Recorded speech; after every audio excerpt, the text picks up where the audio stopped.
Hi, and welcome back to Wire to Wire with Nolin RECC. I'm Sarah Fellows, Communications Manager, and with me today I have another very special guest, another one of our honor flight veterans, Lisa Puckett. So Thank you for being here with me today. You're welcome.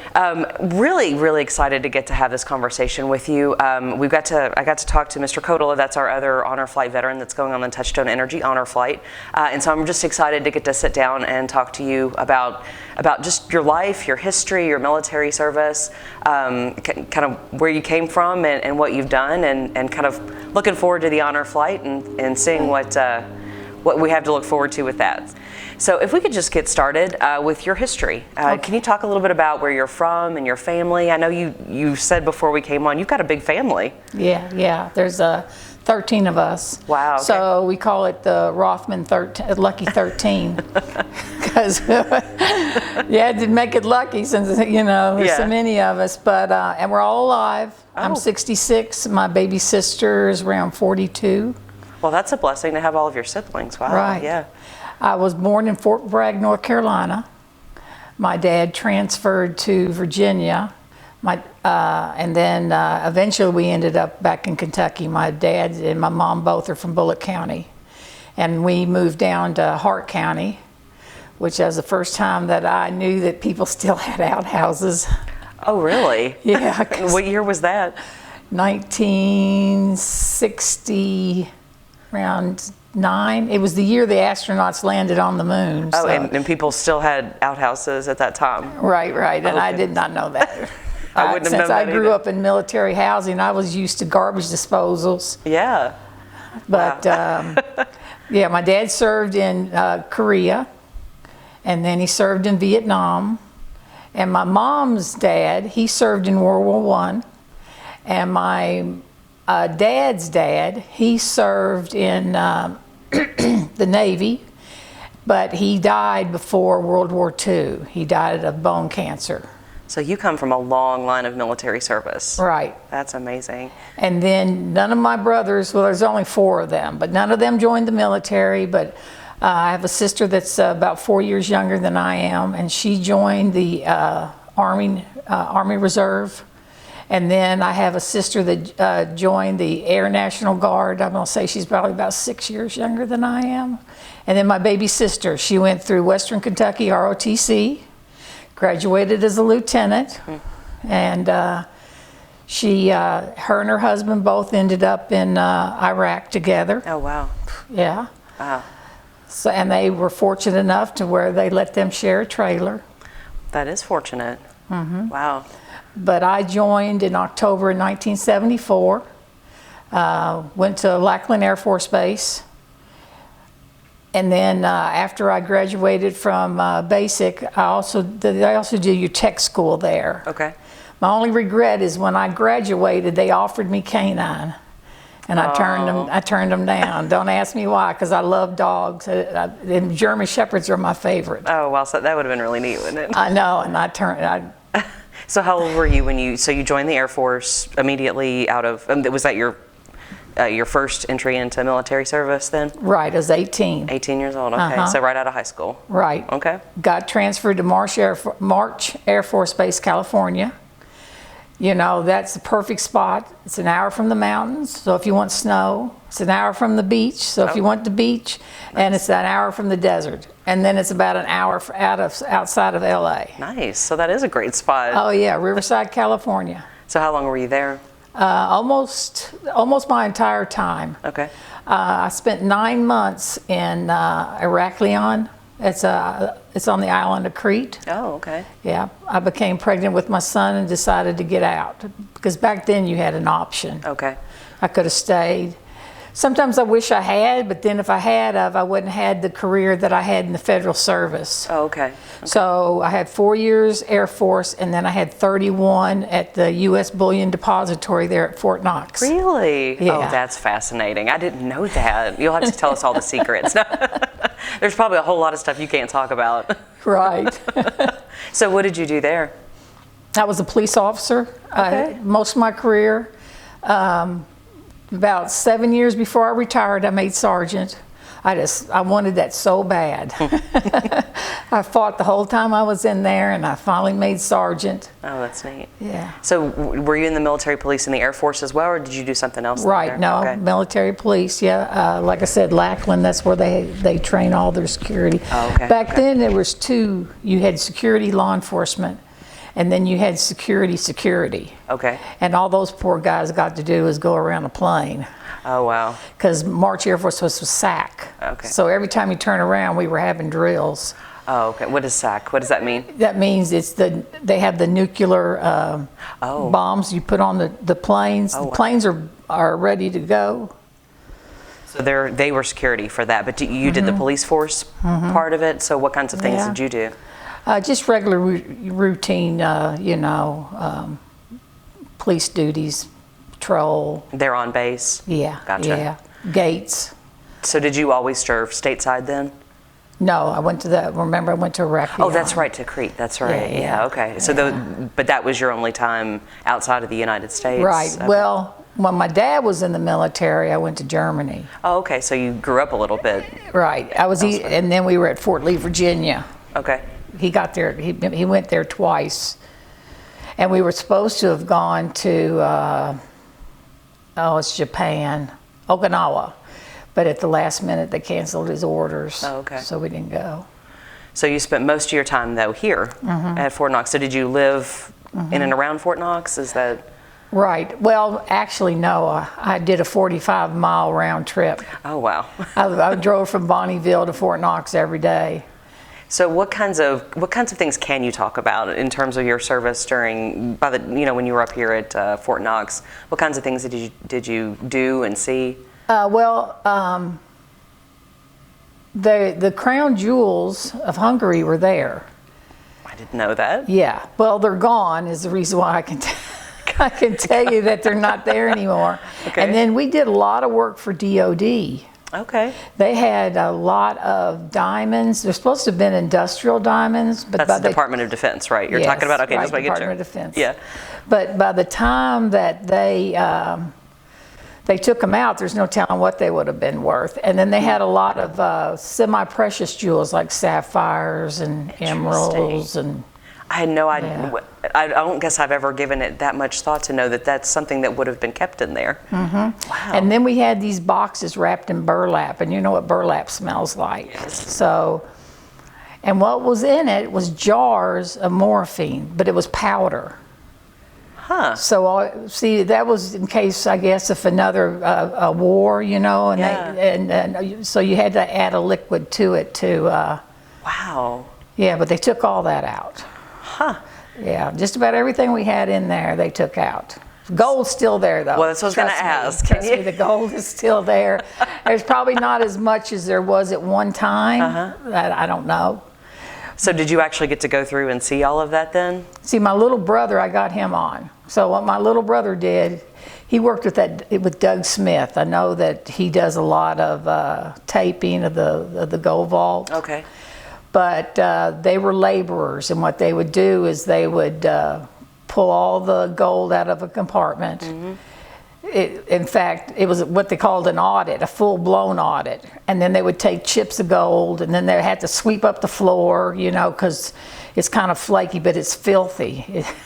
People, you see this pretty shiny. Yeah, you think going through there it's going to be like gleaming everywhere? Right, well, you can't, it's been in there since 1930, is it 34 or 37? Oh, I don't know, yeah. But yeah, it's dirty. You don't think about that at all. No. So is it, so I kind of imagine it though kind of stacked up in big rooms. Is that kind of what it's like, or? Yeah, sort of. Yeah, when I can't, I'm kind of had to stop, Gotcha. that. Okay. All right. But we had extensive training. We go to the same school that the NCIC that you see on TV, and ATF, and all your bureaus of printing and engraving, and you're on the border patrol. Okay. And customs. So you all, that's that same training same training place? Well, yes, it's the same training place. And then, of course, you have a basic law enforcement training, and then everybody specializes. But they pay actors to work there. Okay. So when you're arresting somebody, it's not like arresting your buddy, you know what I mean? It's actually somebody you don't know. Yeah, so it makes it more real. Oh wow. I never would have thought about that. Yeah, it makes it a lot more real.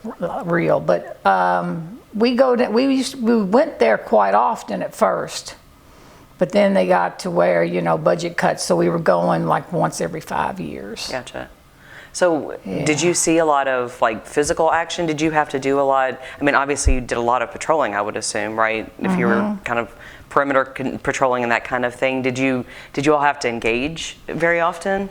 Not anything where you had to draw your weapon.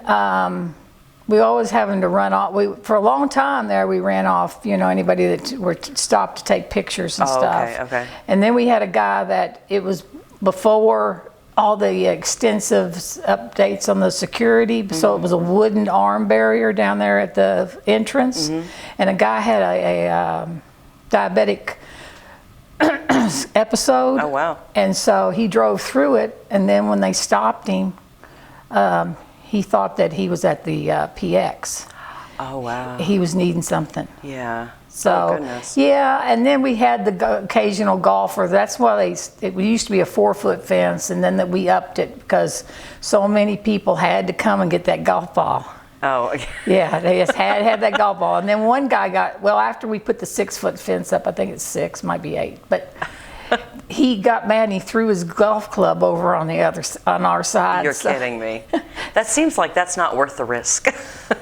He came around and he wanted to know if he could have it back, and they pretty much told him that the law enforcement officer would have to decide whether or not he was going to go out there and get it for him. Oh my gosh. So of course he did. It's no big deal. Yeah. But that's another thing. A lot of people are under the misconception that we're guards, but we're not. We're full law enforcement.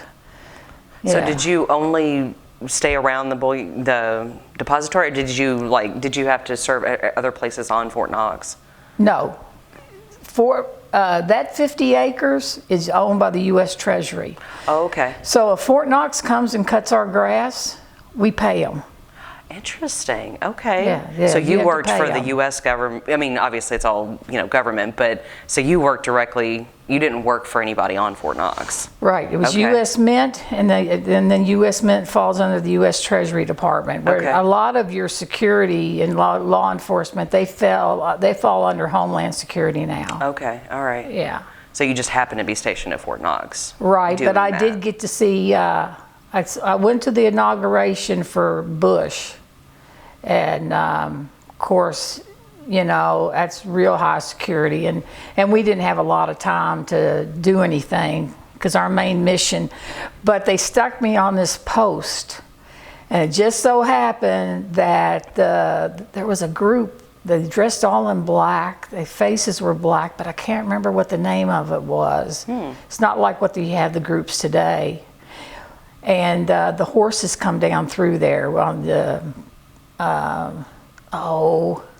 it's your park service. Oh, okay. They had a equestrian unit, and it was so neat because those horses, you know, they're in body armor, and their shoes, you know, when they step, especially when you've got like several horses and they're all stepping in unison. Yeah. It was so neat. Yeah, I bet that was something to see. Yeah. So have you spent much time in D.C.?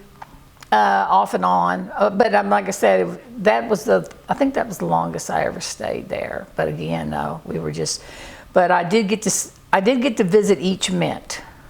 Okay. I did go there once for because I got a woman's honor. Oh, neat. Yeah. Oh, very neat. I don't know what happened to it. I'm still. Like I said, we are cleaning our garage. That's what we're doing. But I had a plaque, you know, it's about like that and skinny, and yeah. And then I got to see Philadelphia, and the reason why I got to see Philadelphia is because I was on a uniform committee, and we were trying to synchronize our uniforms, you know, so we'd all look alike, all have the same equipment. Yeah. And I stayed there a week, and that's by the Liberty Bell. Okay, yeah. Yeah, so I got to see that, and then Denver was short officers, and they asked for volunteers. And I'm one of those type people, if you ask for a volunteer, I'm gonna be the first person to raise their hand. It's just in me. And so I had to stay there 3 weeks, and of course it was during the winter time. And it's funny because all the snow that fell, that really didn't fall inside the city. That's interesting. I've never been there. Oh, it's nice. I bet it's a pretty place. Yeah. And like I said, I worked 3 weeks there, and then I got to go out to San Francisco twice. So it moved you around the country a little bit too then. That's neat. You got to see different places. And so what did it mean for you to get to serve, well, first of all in the military, because you did your years there, but then working for the federal government in a similar capacity, really. What's it meant to you to be able to do that with your life? Well, you know, when I didn't really think about it. I never stopped to think, oh, look what you're doing. Yeah. It was just like second nature. It's like, okay, your dad, you know, I remember being on Fort Knox with my dad all the time, and yeah, I never, you know, people say thank you, and it's a shock because again, it's kind of like something that I do. Yeah. It's in me, so it doesn't feel like I'm doing anything special. It just feels like I'm doing my job. Right. Yeah. But your job is a great service to the country, so right. But you don't think of it that way. No, I just think of something I had to do. Well, and that's one of the neat things I think about the honor flight is that it helps veterans to see, I think, at least I haven't gotten to go on it, but I've been there for the welcome home ceremonies, and I know the whole day is like that, and I won't talk a lot about it because it really kind of has to be a surprise for you, but it just the ability to show appreciation to our veterans for all the service that you've given to the country, whether it's stateside or in combat or whatever. I mean, it's a great service that our veterans have done, and so that's one of the neat things about the honor flight. Though I think you get to experience some of that gratitude that maybe you haven't before. Right. See, I came in at the end of Vietnam, so technically I'm a Vietnam veteran. Okay. But there was a lot of my supervisors, my sergeants, and they had a hard time. You know, it wasn't something that they were old. I mean, they were probably only maybe 2 or 4 years older than me, but they were old. It had aged them that much. Yeah, and not in looks either, just, you know, maybe a little bit, but more, you know, their minds, you know. Yeah, some of the honor flight veterans we've sent, several have been Vietnam veterans, and I know that's been a really difficult. Some of it's difficult to talk about, obviously, but just you know, not being welcomed back home and those kinds of things really, I think it hurt a lot of people, justifiably. It, you know, hurt them in terms of what that did to them after they'd served their country, and to be not welcomed back home, and sometimes even you know ridiculed. It was a hard time, I think. Well, see, my dad didn't really talk about Vietnam, and the only story he ever told me about Korea was the lieutenant or the captain. He kind of left these guys and told them he'd be back in the morning. And when he came back, there wasn't very many of them alive. Oh my goodness. Wow. Yeah, you know, well, Vietnam too, when you're taking property and then you turn around and you're moving back and giving it all back. I can imagine what kind of mental stress that was on those guys. So, I mean, talk about stress, though. I think about you all having to guard Fort Knox. I would think that would be a kind of a stressful job. Is that something that you found stressful? You don't think so? It was one of those like the military, hurry up and wait. Okay, yeah. We trained and trained and trained. Okay, now we're waiting. Yeah. Kind of like firemen. You know, you're waiting for something to happen, and I mean, hopefully it doesn't. Right. So I guess it's good that it's good that it didn't happen, right? Right. It's good that it didn't happen, but at the same time, you know, a lot of people can't do it. Oh yeah. Well, you have to pay attention all the time. I'm sure. I mean, you can't drop your attention because you've got to watch for that to happen, whatever it is. But one good thing about that, they only keep you a certain amount of time on post. Okay. And so then, you know, you're moving around, and some posts, you know, you have to pay more attention than others. So, yeah, you can kind of, like when you're certain posts, you know, you can take your eyes off of, you know, you're not constantly looking. That's good. That would, I would think that would be almost impossible to do all the time. I mean, to be that concentrated. Well, for a long time they wouldn't let us have radios, and then they found out that actually that keeps people more alert when they have a radio. Right, yeah, I could see that. We got it at 9/11. 9/11 made a big change at the bullion depository. Right, yeah, would have done. Yeah. What did you think were the biggest changes that you could talk about? We got so much more equipment, so much more high-tech equipment. It was just unreal. And then because of that, you know, they refigured the gates on Fort Knox. Right. Because there used to be a gate that you would have to go through. And then, of course, Chaffee Gate was over, and that was the main gate. Now, the Gold Vault Road there, that's the main gate. Right. But, and I will never forget that so we guarded that gate after 9/11. We took over that gate. So were you on post when 9/11 happened? What was that like? I mean, because I can remember thinking, like, that could be a target easily. I mean, I'm sure you all were thinking that. See, we have a kitchen. We have a full stock kitchen. So I'm watching TV. I was on one of the inside posts. And I remember watching it, and I was watching it when it was live and the second plane went into the building. But at that time, it didn't register. Right. I'm thinking I'm still watching the first plane go into the building. Yeah. And I don't know how others felt, but it got to where I could not watch it. I watched it so much that it just got to where I couldn't do it anymore. Yeah. Well, and again, I mean, I think being there on a potential target, I mean, that's got to heighten your emotionality around it. And like, I would have been afraid. I mean, I was afraid being this close to Fort Knox, but to be right there in the middle of it, to feel so exposed, I think. I don't know, did you all feel like that could happen? I mean, like, you could be a target there? If I did, it didn't bother me. Because that again, that's my job. Kind of sounds like you have nerves of steel. I mean, that's what it feels like from this side of it. It really does. I have a slow reaction time. Well, it just sounds to me like you're well trained, obviously, but your temperament is such that you're just ready to do what you need to do. And I mean, certainly not everybody could do that. I mean, that's amazing. Well, so, you know, you're getting ready to go on the honor flight in September, and so do you know anything about it? Have you heard much about it? No, my ex-husband,